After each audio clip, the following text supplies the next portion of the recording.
say welcome to our TechSphere podcast to learn about what are the 5 types of hosting. Detailed explanation. Today we're going to be taking a deep dive into the world of web hosting. Okay. And it can be pretty confusing. Yeah. So whether you're thinking of launching your own blog or building a business website or just curious about the tech that makes the internet work, Right. understanding hosting is a must. You really have to have a good handle on it. Yeah, and to guide us through this, we are using a blog post from AltaHost as our roadmap. Okay. Now, they are a hosting company, but their article actually does a pretty good job of breaking down the different types of hosting, the good, the bad, and everything in between. Yeah, it's like giving away the secrets of their own industry. Exactly. But that's why it's so valuable for our deep dive. Yeah. So, okay, let's get to the good stuff. The 5 types of web hosting that we're going to be exploring are free, shared, VPS, VDS, and dedicated. Okay. We'll unpack what each one means and who they're best suited for. All right. And we'll start with the option that always catches the eye, free hosting. Yes. Who doesn't love free? Who doesn't love free? Everybody loves free, especially when you're starting out. But as with most things, you get what you pay for. Okay, so what are we sacrificing when we go the free route? So think of it this way. If you're trying to run a business out of a tiny, cramped room with spotty Wi-Fi and flickering lights, that's free hosting. Oh, okay. You'll likely have limited storage space for your website files, slow loading speeds that could frustrate visitors, and you might even be forced to display ads that you have no control over. Plus, you're usually restricted in terms of databases, which are essential for storing things like user information or product details if you have an online store. Ouch. That does not sound good. Yeah. It's like trying to build a skyscraper on a foundation of sand. Right. So if free hosting is the cramped room, what's the next step up on the real estate ladder? That would be shared hosting, which is like moving into an apartment building. Okay, I'm intrigued. Yeah. How does the apartment analogy work for web hosting? Well, imagine a server, that powerful computer that stores and delivers your website as a big apartment building. With shared hosting, multiple websites are all living on the same server, sharing resources like CPU, RAM, and bandwidth. So it's like everyone in the building sharing the same plumbing and electricity? Exactly. Shared hosting is a popular choice for beginners and those on a tight budget because it's very affordable. Yeah. It's a great way to get your website online without breaking the bank. But are there downsides to living in this digital apartment building? I mean, apartments sometimes have noisy neighbors. That's a great point. Just like with apartment living, there are some potential drawbacks to shared hosting. Okay. If one of your neighbors on the server suddenly gets a ton of traffic, it can hog resources and slow everyone else down. So it's like someone having a wild party next door and your lights are dimming and the water pressure is dropping. Yes, exactly like that. It's called the noisy neighbor effect, and it can be frustrating for website owners who experience slowdowns that they can't control. And on top of performance issues, security can also be a concern with shared hosting, because you're sharing space with other websites. If one of them gets hacked, it could put your site at risk too. It's like if someone in your building leaves their door unlocked and suddenly everyone is vulnerable. Okay, so that makes sense. Yeah. So when a website starts to outgrow shared hosting, what's the next logical upgrade? Well, if we stick with the real estate metaphor, it's like moving from an apartment to a townhouse. You're gaining more space, more privacy, and more control over your environment. Okay. We're talking about VPS hosting. VPS, that stands for Virtual Private Server, right? That's right. Yeah. With a VPS, you still share a server with other websites, but you have your own dedicated portion of its resources. Okay. Kind of like having your own private floor in the building. It's like having your own designated parking spot, your own washer and dryer, and you don't have to worry about someone else blasting their music at 3 a.m. So with a VPS, you're getting more independence and a quieter environment for your website. What kind of websites would typically make the jump from shared to VPS? It's a popular choice for businesses experiencing growth e-commerce sites, handling sensitive customer data, or anyone who needs more reliable performance and better security than shared hosting can provide. And the great thing about VPS hosting is that it offers a lot more control over your server environment. You can install custom software, configure settings to your liking, and really fine-tune things to optimize your website's performance. So it's like finally having the freedom to renovate and decorate your own space instead of being stuck with whatever the landlord provides. Exactly. And you mentioned something about better security. How does a VPS offer more protection than shared hosting? With a VPS, your website files and data are isolated from other users on the server. It's like having your own private entrance and security system for your townhouse. If one of your neighbors on the server experiences a security breach, it's less likely to impact your site because you're not directly sharing resources in the same way as on a shared hosting plan. That makes sense. So we've gone from the cramped room of free hosting to the shared apartment building of shared hosting, and now we've arrived at the townhouse of VPS hosting. I'm guessing the next step up on our web hosting real estate ladder takes us into even more luxurious territory. You got it. If VPS is the townhouse, VDS is like stepping into a custom-built mansion, we're talking about even more power, more control, and a whole new level of customization. Now we're talking a mansion in the world of web hosting. Yeah. What exactly does that entail? Fill us in on the details. Okay, so VDS stands for Virtual Dedicated Server. It's like VPS on steroids. You're still technically sharing a physical server, but the level of virtualization is so advanced that it's practically like having your own dedicated server. You have complete control over the operating system, the software, the hardware resources, everything. Wow, so it's like having your own private chef, a personal trainer, and a team of butlers catering to your every whim. But seriously, who needs this level of web hosting extravagance? VDS is usually reserved for the big players. Large businesses, enterprises, bustling e-commerce platforms and websites handling massive amounts of traffic and sensitive data. It's for those who need the highest levels of performance, security, and customization without the cost of a full-fledged dedicated server. Think of it as the perfect middle ground between the flexibility of a VPS and the power of a dedicated server. So it's like having all the perks of a mansion without the exorbitant property taxes. You could say that VDS gives you the best of both worlds, high performance and scalability, without the hefty price tag of a dedicated server. Okay, I'm definitely starting to understand the appeal of VDS. It sounds like a powerful and efficient solution for businesses with demanding needs. But we can't wrap up this discussion without talking about the ultimate web hosting experience, the Penthouse Suite, the private island, the dedicated server. Ah, yes, the creme de la creme of web hosting, dedicated hosting, is like owning the entire building. No more sharing, no more compromises, just pure, unadulterated web hosting power at your fingertips. So it's like having the entire server all to yourself with no noisy neighbors, no shared resources, and complete control over every aspect of your digital domain. Precisely. With a dedicated server, you're the king or queen of your own castle. You have full root access, meaning you can install any software you want. Configure the server to your exact specifications and optimize it for maximum performance. This sounds incredibly powerful, but I imagine it comes with a royal price tag as well, right? You're right. Dedicated hosting is the most expensive option. It's the ultimate investment in performance, security, and control. It's typically reserved for large corporations, high-traffic websites, financial institutions that require the highest level of security, or anyone who simply demands the best of the best and has the budget to match. So it's like having your own personal IT department as your beck and call 24/7. Exactly. With dedicated hosting, you have complete autonomy and flexibility. It's the ultimate solution for those who need unmatched performance, rock-solid security, and the freedom to customize their server environment down to the last detail. All right, that was a whirlwind tour of the 5 flavors of web hosting, from the budget-friendly shared hosting to the top-tier dedicated servers. And we've explored how each option fits into our web hosting real estate ladder, starting from the humble studio apartment all the way to the luxurious mansion. We've covered a lot of ground, and I think it's time for us to take a little breather. When we come back, we'll delve deeper into the decision-making process, explore some real-world examples, and I've got a thought-provoking question to leave you pondering. Stick around. Yeah, stay tuned. We'll be right back. Thanks for tuning in. Please like, subscribe, and share with friends. Welcome back to our deep dive into the world of web hosting. Before the break, we explored the 5 main types of hosting, using our trusty real estate analogy. We started in a tiny shared room with free hosting, then moved up to an apartment building with shared hosting, a townhouse with VPS, a mansion with VDS, and finally the whole shebang with a dedicated server. Yeah, it's a helpful way to visualize the different levels of resources and control you get with each type of hosting. Absolutely. But with all these options, it can be tough to know which one is right for you. It's like trying to choose between a cozy cabin in the woods or a penthouse suite in the city. Yeah. Both have their charms, but which one fits your lifestyle and budget? Right. Choosing the right web hosting is all about finding the perfect fit for your specific needs. So let's shift gears and talk about how you can actually make this decision. Sounds good. What are some of the key factors people should consider when choosing a web hosting plan? Well, it starts with understanding your website's purpose and goals.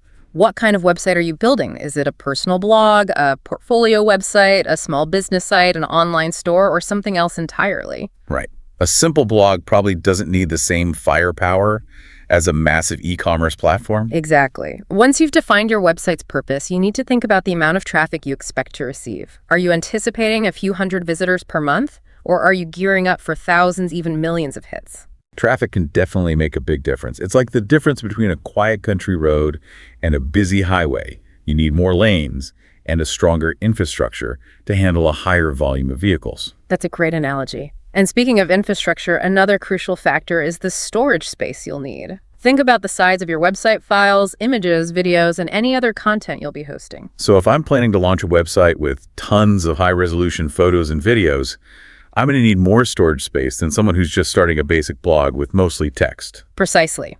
And don't forget about the potential for growth. It's always wise to choose a hosting plan that can accommodate your website's future needs as it expands and attracts more visitors. So like buying a house, you don't want to outgrow it too quickly. It's better to have a little extra space than to feel cramped and have to move again soon. Absolutely. And speaking of growth, another important factor is scalability. Can your hosting plan easily adapt as your website traffic increases? Scalability. That sounds important.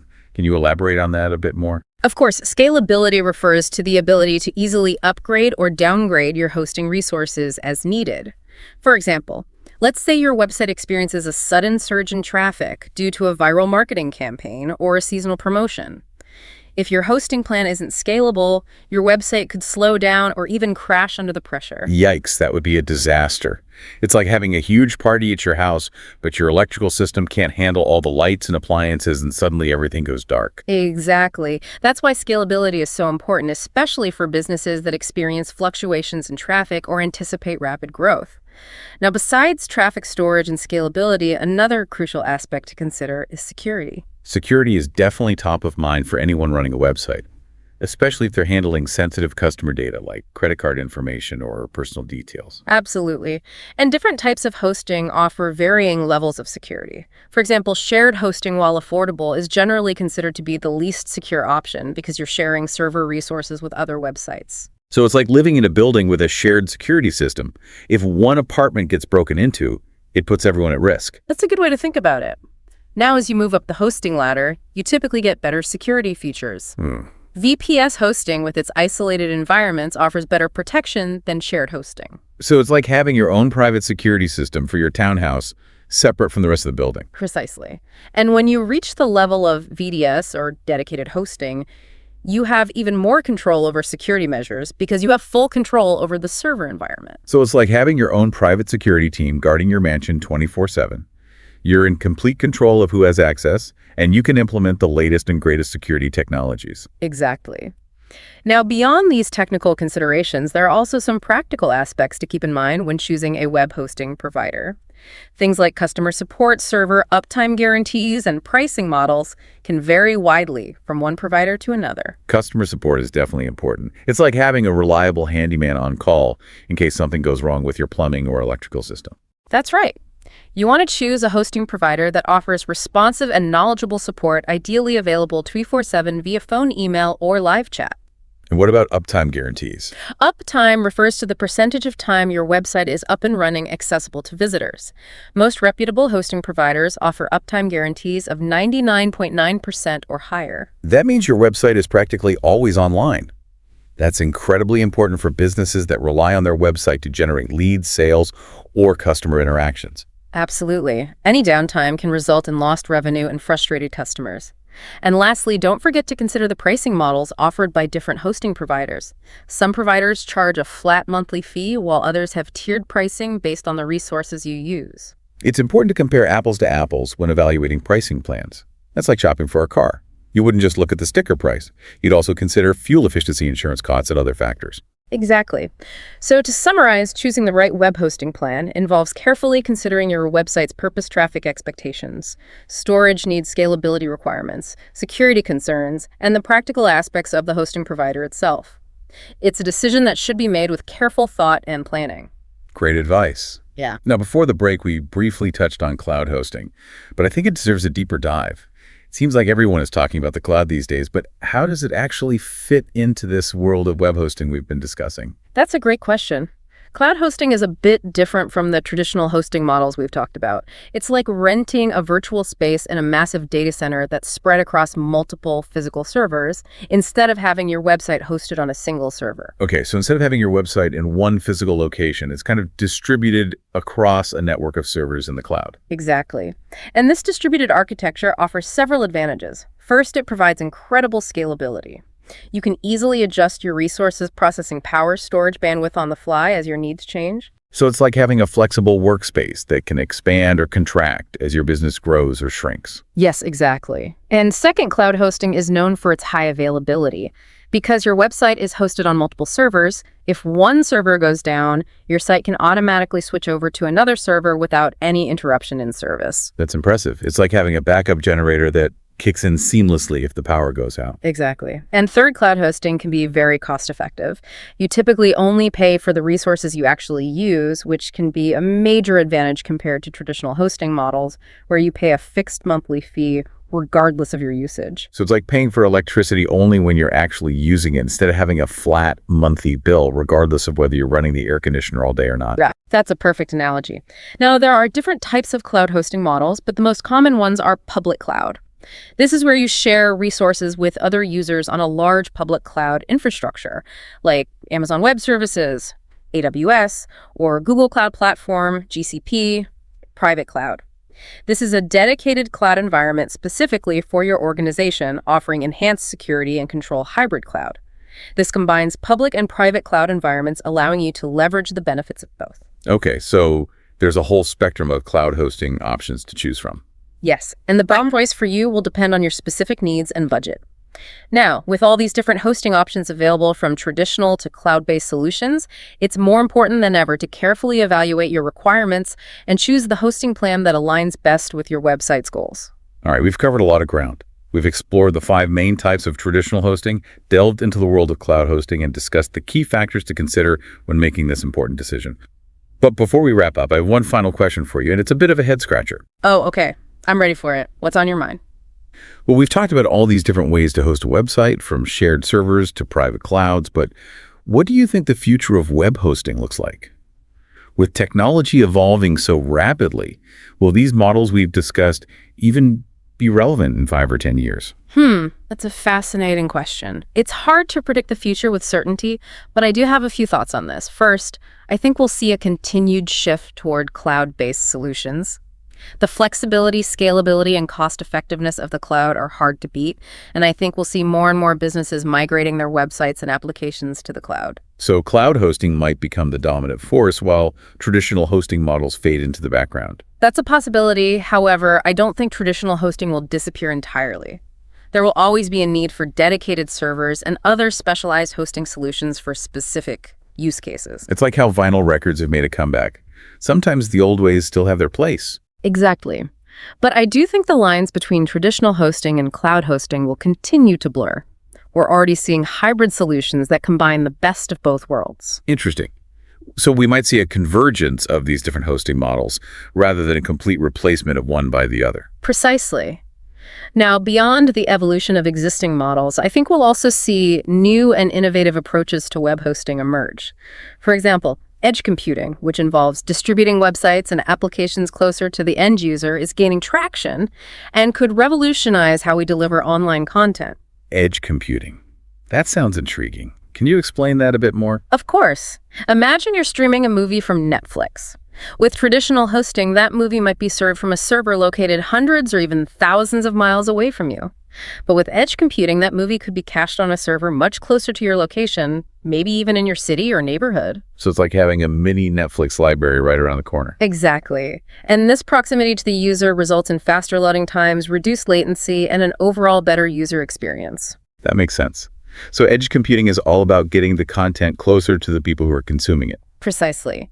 And another exciting area of development is the potential for artificial intelligence, AI, to transform web hosting. AI and web hosting. What could that look like? Well, imagine an AI-powered hosting platform that can automatically optimize your website's performance, predict traffic spikes, and even proactively address security threats. Wow, that sounds like something out of a sci-fi movie. Having an AI assistant managing your website in real time. It's not that far-fetched. AI is already being used in many aspects of technology, and I think it has the potential to revolutionize web hosting as well. That's incredible. So the future of web hosting is looking pretty exciting with new technologies and innovations on the horizon. Absolutely. It's a dynamic and evolving field, and I'm eager to see what the next few years hold. Me too. It's been a fascinating deep dive into the world of web hosting. From the basics to the cutting edge, we've covered a lot of ground, and I hope our listeners feel empowered to make informed decisions about their own web hosting needs. Any final words of wisdom for our audience before we sign off? Yes. Remember that choosing the right web hosting is an important decision that can have a significant impact on your website's performance, security, and overall success. Do your research carefully, consider your needs, and don't be afraid to seek guidance from experts if you need it. And most importantly, stay curious. The world of web hosting is constantly evolving, so keep learning and exploring new technologies. Great advice. Well, that concludes our deep dive into the world of web hosting. I want to thank our expert guest for sharing their insights and expertise. And to our listeners, thank you for joining us. Be sure to check out our show notes for links to resources mentioned in this episode. And as always, we encourage you to continue exploring this topic and learning more about the fascinating world of web hosting. Until next time. Welcome back to TechSphere. I'm so glad you stuck with us. We've journeyed from the humble beginnings of free hosting to the powerhouses of dedicated servers, even taking a detour into the cloud. It's clear there's no one-size-fits-all answer when it comes to web hosting. Yeah, and that's what makes it such a fascinating topic. The best choice really does depend on a website's unique needs, kind of like how you'd pick a car based on your lifestyle. A zippy compact for city driving versus a spacious SUV for family adventures. That's a great way to put it. But here's the thing. Technology is constantly evolving. What we consider cutting edge today might be obsolete tomorrow. That's true. Remember when dial-up internet was the norm? Now we're streaming high-definition videos on our phones without a second thought. Exactly. So with all this rapid change, what does it mean for the future of web hosting? Will we even be talking about shared hosting or dedicated servers in a few years? That's the million-dollar question. While I don't have a crystal ball, I think we can make some educated guesses based on current trends. For starters, the cloud is definitely here to stay. Its flexibility, scalability, and cost-effectiveness are just too compelling to ignore. So we might see even more businesses making the leap to the cloud, perhaps even those currently relying on dedicated servers. It's definitely possible. Dedicated servers still have their place for specific needs, especially when it comes to extreme security or highly customized setups. But for many businesses, the cloud offers the perfect balance of power and affordability. And with advancements in AI and edge computing, things could get even more interesting. Imagine websites that automatically optimize themselves based on real-time traffic patterns or servers that deliver content at lightning speed from a location just around the corner. That's the exciting part. We're on the cusp of a new era in web hosting, where AI-powered platforms could take care of the technical heavy lifting, allowing website owners to focus on what truly matters, their content and their audience. So, in a way, choosing the right hosting package might become less of a technical hurdle and more about aligning with your overall business goals. Precisely. It's like having a personal assistant who handles all the behind-the-scenes logistics, freeing you up to focus on the creative and strategic aspects of your online presence. Now, that's a future I can get excited about. Less time fiddling with server settings and more time connecting with your audience and sharing your message with the world. Absolutely. And who knows what other innovations are just around the corner. Maybe we'll see holographic websites or virtual reality experiences hosted entirely in the cloud. The possibilities are truly endless. Well, that wraps up our deep dive into the world of web hosting. We've gone from the fundamentals to the future, and hopefully you, our listener, feel better equipped to navigate this ever-changing landscape. And remember, the most important thing is to stay curious. The world of technology is constantly evolving, so keep learning, keep exploring, and don't be afraid to experiment. Great advice. And as always, we encourage you to share your thoughts and questions with us on social media. We love hearing from our listeners. Until next time, keep exploring the fascinating world of tech, and remember, the future is just a click away